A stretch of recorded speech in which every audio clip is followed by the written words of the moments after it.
Bien amigos, continuando con el programa, tenemos el enlace con Daniel Velandia. Él es economista jefe de Credit Corp Capital. Lo hemos invitado para entender un poco la situación financiera en general y las perspectivas sobre todo para el 2021 y 2022 desde el punto de vista de investigación de Credit Corp Capital. Daniel, bienvenido a Mundo Empresarial. Muchísimas gracias por este enlace. Mil gracias, Mario, por la invitación. Un placer estar acá. Conversando un poco sobre el tema, veo que ustedes, desde el punto de vista de Credit Corp Capital, son bien optimistas en cuanto a la recuperación.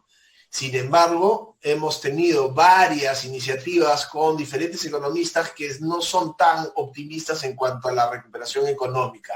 Quisiera que nos detalles por qué tanto optimismo y cómo así vamos a llegar a niveles pre-COVID para el 2022. Bueno, mira, Mario, la realidad es que las cifras parecen optimistas, pero de alguna manera hemos mencionado que la recuperación esperada para el 2021 es de alguna manera engañosa, si se puede decir así. ¿Por qué? Porque evidentemente después de una caída del 30% en el PBI en el segundo trimestre, vas a tener un efecto estadístico muy fuerte, muy favorable para el siguiente año, que te va a empujar los datos año contra año de manera positiva, particularmente en el primer semestre del 2021. Eso nos lleva a pensar en la posibilidad de que después de una caída cercana al 12.5, 13% este año, el PBI refleje una recuperación hacia niveles de entre 8 y 9%. De todas maneras, es un número alto, pero si te fijas, es una tasa que de todas maneras es menor con el signo positivo a la esperada en términos de la contracción. Por lo tanto, tú mencionas un punto bien importante y es recalcar que nosotros vemos que los niveles precrisis de actividad solamente se van a alcanzar en algún punto del 2022. Pero evidentemente sigue habiendo riesgos, sobre todo desde el punto de vista del comportamiento de la pandemia. Desde luego. Sin embargo, también estos niveles pre-COVID para el 2022 serán alcanzados siempre y cuando se cumplan algunas cosas macro a nivel Estado, a nivel política de tributación, a nivel política de gasto público, etcétera. ¿Cuáles son los grandes desafíos que ustedes identifican para que, digamos, tenemos la carretera, ya sabemos a qué velocidad vamos a ir, pero, bueno, cuáles son los puntos de peaje importantes que hay que cruzar, ¿no? Mira, al final nosotros confiamos en que la relación entre el Congreso y el Ejecutivo va a ir mejorando gradualmente. Efectivamente, podemos tener ruido previo a elecciones, como es usual, y siempre lo menciono, no solamente sucede en Perú, miremos lo que está pasando en Estados Unidos, ¿correcto? En general puede haber volatilidad, incertidumbre, es usual en los países tener que la inversión privada probablemente se modera, no se recupera o se posponen algunos proyectos mientras hay más claridad en lo político. Pero en general nuestra visión es que el modelo económico de Perú se mantendrá, que las instituciones se mantendrán fuertes. Si uno ve, Mario, el comportamiento de los activos peruanos, de la bolsa peruana, de los bonos soberanos peruanos, definitivamente hay una confianza muy alta por parte de los inversionistas sobre la institucionalidad económica peruana.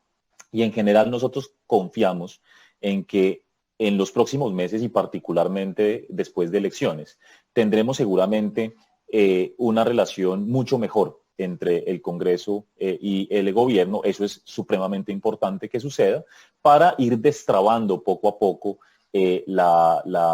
digamos, esos catalizadores que puede haber sobre el crecimiento económico. Definitivamente, esa mejora en las condiciones políticas van a ser determinantes para que en particular los grandes proyectos de inversión sobre los cuales llevamos hablando bastantes años, como por ejemplo el aeropuerto de Lima o la línea 2 del metro, etcétera, sean los catalizadores realmente de la economía. Eso va a ser determinante en ese orden de ideas.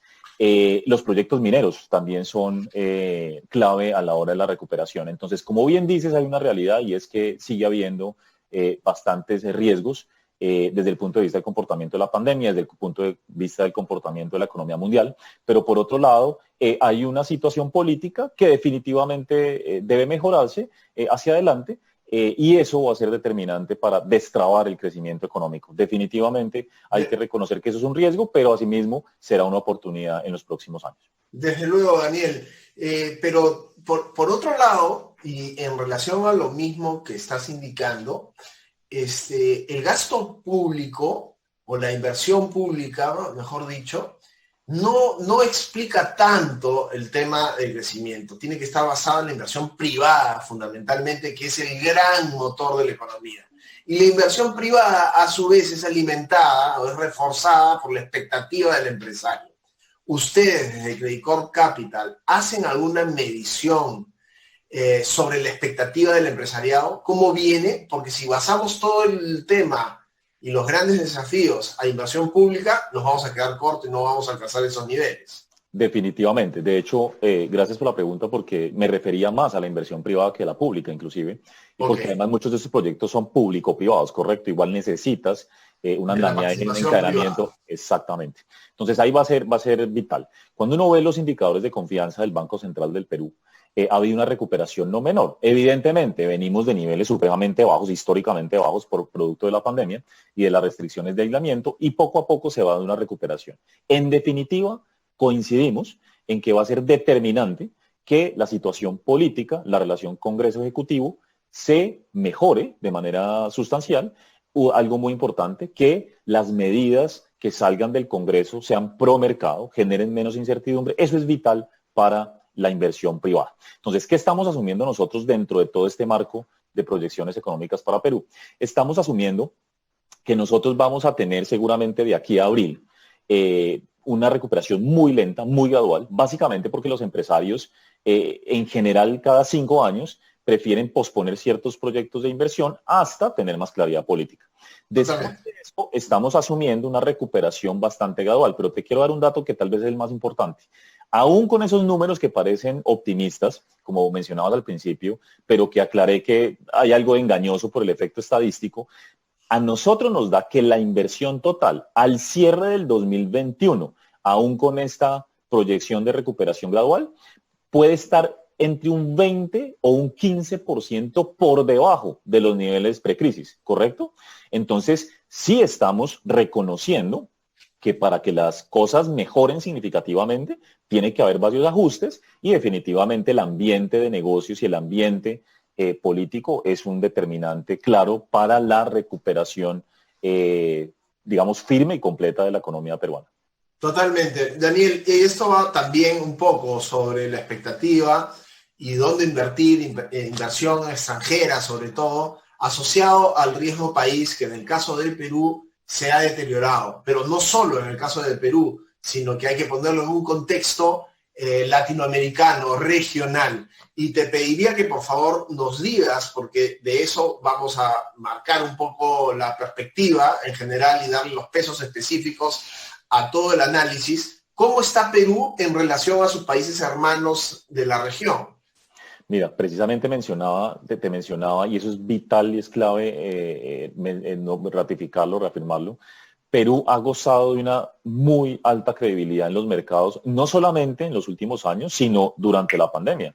Cuando tú miras el riesgo país, que se puede medir por el índice ENVI o por los Credit Default Swaps, que son de mercado, básicamente un seguro contra default, Chile y Perú son los países con los más bajos en toda la región. Okay. Y eso implica que hay una credibilidad completa en las instituciones económicas, ¿correcto? Esto a pesar de que hemos sufrido la peor caída mundial en términos económicos. Todos los países han tenido un incremento en su percepción de riesgo, pero Chile y Perú mantienen los menores niveles en términos comparativos, ¿correcto? Entonces, esto, en nuestra opinión, lo atribuimos siempre a que las instituciones, siempre hablamos de las instituciones, pero el Banco Central, la tarea que cumple el Banco Central, la tarea que cumple el Ministerio de Hacienda y en general los recursos que se han anunciado y comprometido, digamos que tienen sentido en el monto y en el énfasis para enfrentar la crisis, y tenemos una superintendencia de bancos, un sistema financiero que es considerado muy sólido. Eso ha llevado a que los inversionistas consideren que las cosas se están haciendo relativamente bien en relación con el resto de los países, que hay efectivamente unos riesgos, pero Perú sigue gozando de unos fundamentos económicos que no tienen otros países. Algo inclusive que me atrevo a decir, y que esto ya es mucho decir, hoy por hoy Perú tiene más activos financieros del gobierno, o sea, el gobierno tiene más ahorros que Chile, ¿sí? Eso ha venido cambiando, por ejemplo. El nivel de reservas internacionales es muy alto, la deuda externa es relativamente baja y la deuda pública en general es muy baja. Eso da confianza a los mercados porque Mario, yo me atrevería a decir que en medio incluso de toda la discusión política, de verdad nunca hemos visto que nadie diga, oye, quitemos la independencia del Banco Central, oye, que el Ministerio de Hacienda de pronto gaste mucho más de lo que puede, o estaticemos los bancos. O sea, realmente eso nunca ha salido. Por lo tanto, hay un consenso que también es nuestra opinión de que el modelo económico se va a mantener. Y mientras Claro, pero sí salen cosas como devolvámosle la plata a los afiliados de la ONP, que claro, no es tan vergonzoso en términos de propuesta como decir estaticemos o intervengamos la banca, pero es un disparate en términos económicos y el daño que le hace al Estado, ¿no? Mira, lo que pasa es que yo aquí voy a hacer la comparación. Estamos completamente de acuerdo. Lo que pasa es que Perú tiene, aún si se aprueba eso y termina la Corte, ojalá no, digamos, desde el punto de vista económico, pero ratificando esa decisión, al final Perú tendría más colchón para poder incluso enfrentar eso. Okay. Si un Colombia, una Argentina, un Brasil se enfrenta a algo así, la verdad es que no sabría uno de dónde sacar los recursos. Bueno. Ahora, que esto hace mella en la institucionalidad y en el crecimiento, por supuesto. Es una medida que más que en el corto plazo afectarte significativamente, te afecta de manera importante el crecimiento de largo plazo y en general el ahorro de la economía. Cuando tú tienes que gastar tanto fiscalmente o cuando permite retiros de las AFPs, lo que estás diciendo es que el ahorro nacional se disminuye y es un ahorro que está pensado para el largo plazo y te lo vas a gastar en el muy corto. Claro, estamos tirando el problema para adelante, pero va a ser un problema muy, muy grande y con consecuencias que aún no se logran ni siquiera visorar.